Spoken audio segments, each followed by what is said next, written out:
Hey everyone, welcome back to my channel. My name is Rachel. Thank you so much for being here. And if you are new, welcome. And if you like it, just comment, share, and subscribe. Here on the Lipstick Geek, I cover so much stuff. I cover makeup, I cover true crime, and seems like everything else. My sister works in a hospital. She works in the pharmacy of a hospital out in Iowa, and she has asked me to do a video on workplace ethics, and I can kind of commiserate with it because I left my job of 7 years this previous year. I think it was like in the late summer, early fall, where I just decided I've had enough. I just want to be done working. My husband had applied for a job, and I encouraged him to take it. So he says, okay, your last day, go ahead and tell your manager you quit. So yeah, but I found like a lot of issues with the job that I had, and now I can finally speak out on them because I don't work there anymore, so I don't have to worry about any backlash from people who still work there. So I don't have to worry about it. Up until trying to think, this previous year, we had an owner-operator, and a lot of people told me, that he was a cheapskate, that he wasn't all that great, but I found absolutely no fault in the person that I was working for. And then, because he and his brother had partnered together with the McDonald's where I used to work, they decided they wanted to just be done because they were getting up there in age and they just wanted to be done with it. So and like I said, workplace ethics have to be done very, very delicately so you don't offend anybody. But I have worked in the workforce since I was 21, probably, or maybe a little bit earlier, because I worked in a pharmacy for a little while, geriatric pharmacy. I really, really liked the job, but I had started, wanting to get married and leave home. And as much as I wanted to stay here in PA, this is just a small little story as to kind of how my work history started. My soon-to-be husband wanted to move to North Carolina for a little while because his some of his family was down there. So we decided we were just gonna move to North Carolina. I thought I was gonna adjust to this okay. The first job that I got down there was in a grocery store, and then eventually I went to another grocery store because the first grocery store didn't work out. I was working at a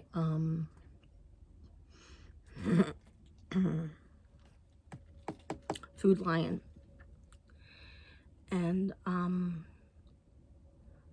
I was having an issue with the manager because he was how do you want to say it without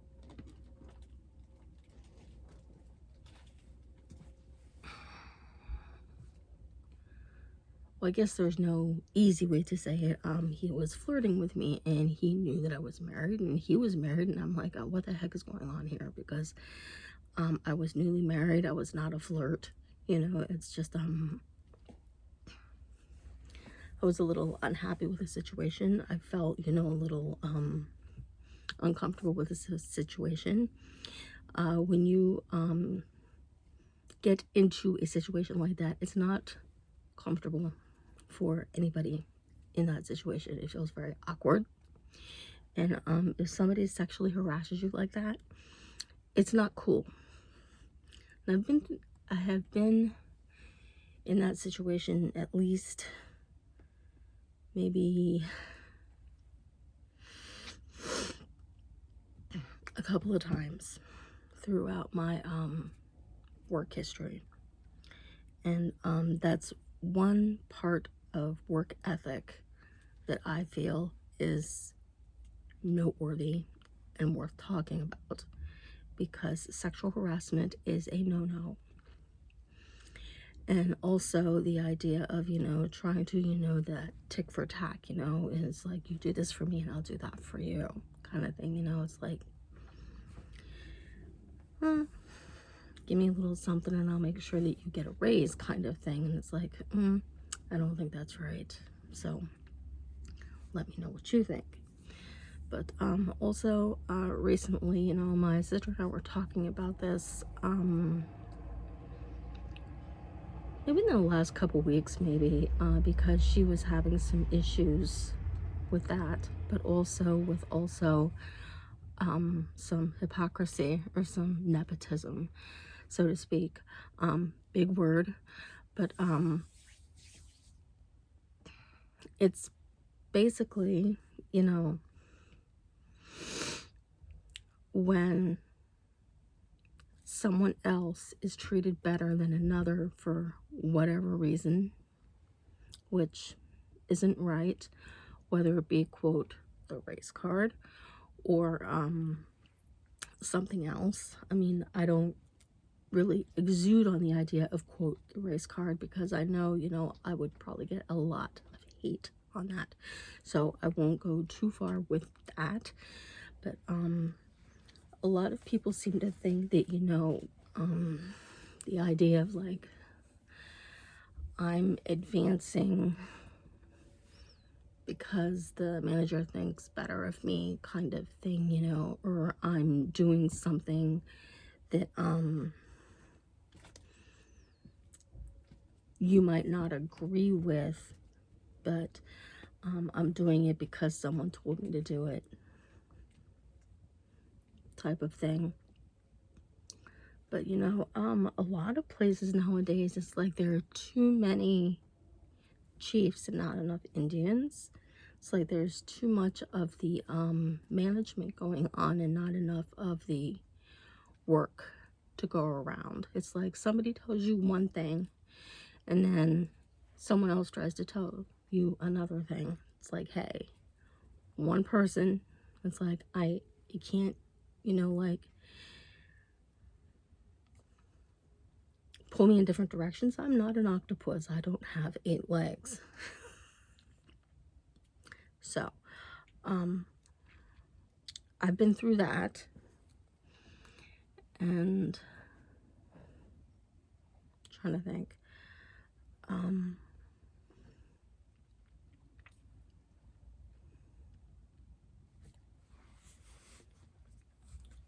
When someone decides, you know, they're going to go ahead and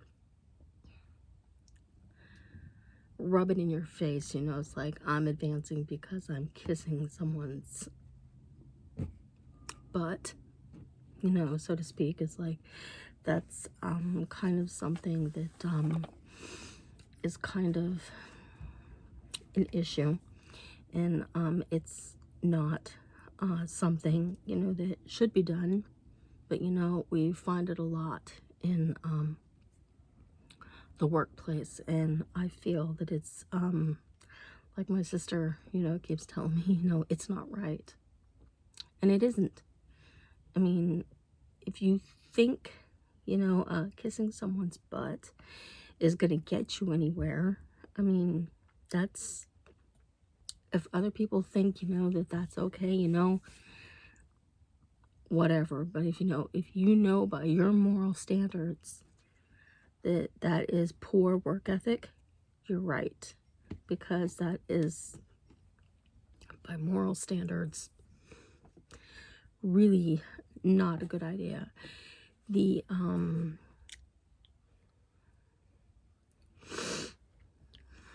trying to think, the situation that I had found myself in with these people that I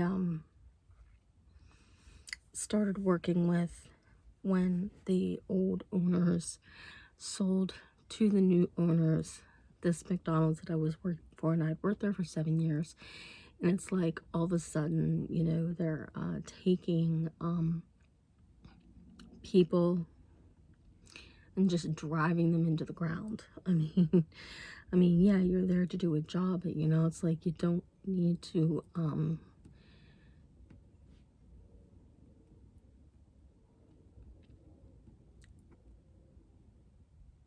work your employees so hard that they can't stand on their feet anymore.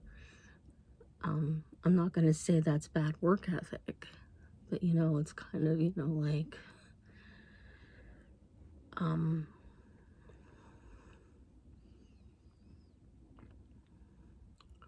because that's their standard. That's how, some people run their business. I mean, you're there to do a job. I mean, I did my job for as long as I could. I just couldn't do it anymore. When it all came down to it, because I have scoliosis, if you're gonna stand there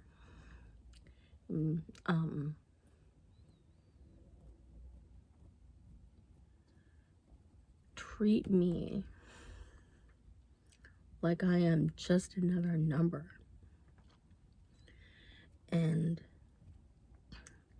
you're gonna have me run out all those parked orders knowing that I have these back problems, and you're not gonna, like, let someone else do it. That's, to me, that's not right. That's a little, in my book, kind of, unethical. I mean, it's a little touchy, but some people might not think that or agree with it, but I had told them about my issues, and they had a physician's order mandate in their file, but unfortunately, as soon as the new owners took over, it was null and void because they wouldn't accept it. They decided that okay, she's still with us, and this piece of paper is not worth the ink that it's printed on. It's like, it's, we can do what we want with her. And I'm like, no way. I thought, okay, I went straight to whoever it is that I went to, and I said, look, as far as I'm concerned, I have you wrapped around my finger, not the other way around. I'm not going to allow a business or a management or anybody dictate my life or treat me like that, because to me that is unethical. But like I said, if you agree with that, or even if you don't, that's, I mean, give me some comments on it. It's like, call me out. I mean, it's just, but when you give somebody, that piece of paper and it has the doctor's signature on it, it's like, hey, be careful with me. I'm frail. I'm not as strong as I used to be. I'm not 21 anymore. I'm going to be 51 here in another month. But, you know, I'm not working anymore, so it doesn't really matter. But, you know,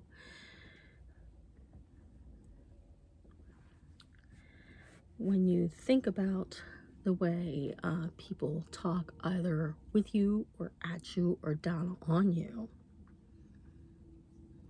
I guess it just depends on the situation and the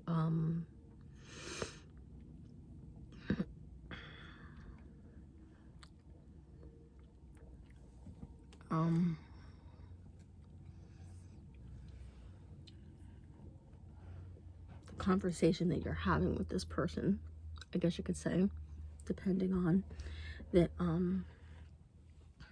you're talking with them. You are trying to be as professional as possible. And they want to look at you and say, well, we own you. It's like, you know, I'm just not sure I agree with that. It's like, you're trying to have, you know, a normal conversation with these people. I mean, come on. But, since my sister brought this up, I thought, you know, I would go ahead and kind of, you know, like, put it out there. Workplace ethics are there for a reason. You're supposed to follow the ethics and standards so that you can get along with people. And hopefully I am reaching out here and, you know, giving, you know, people, you know, some kind of idea, you know, of, you know, what to expect, you know, when you enter the workforce. I mean, if you are a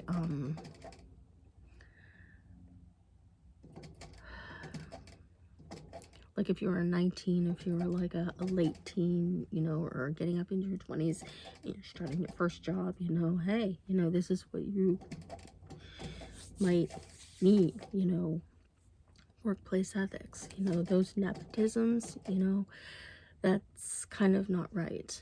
I mean, because, you know, if you're gonna sit there and, you know, watch someone else, you know, do something that someone else told you not to, you know, that's, you know, kind of something, you know, you might want to take, you know, to the manager or whoever and say, hey, you know, it's like, this is not right. You know, it's either fix it or I leave. And if they say, hey, well, there's the door, you know, it's like, hey, sure. You know, I am willing to walk right out that door. Because,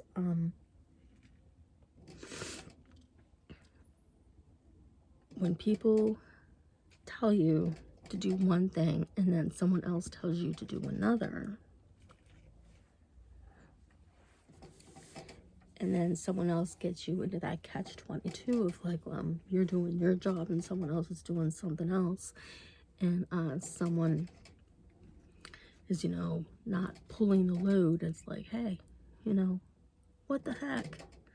But, you know, and that's another thing, you know, it's like, there are people that just, and I have seen this in my job, and I can finally talk about it now because, you know, I don't work there anymore, and I can do and say whatever I feel like because this is my social media, or at least one of my social medias, you know, because I do in Instagram as well, and I can spout off as much as I want, you know, and not have to worry about it.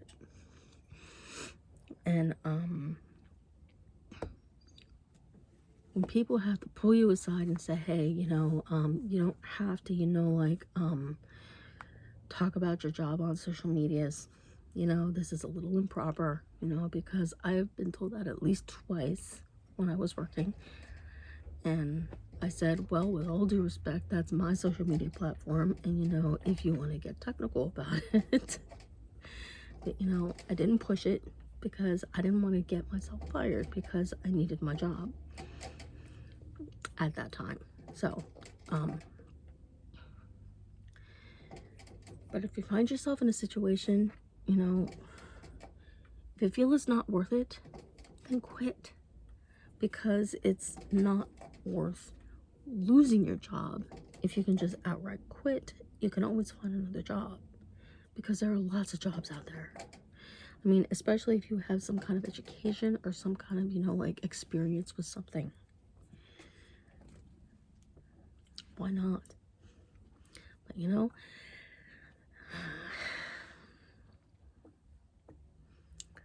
let's just be glad we had this little chat. So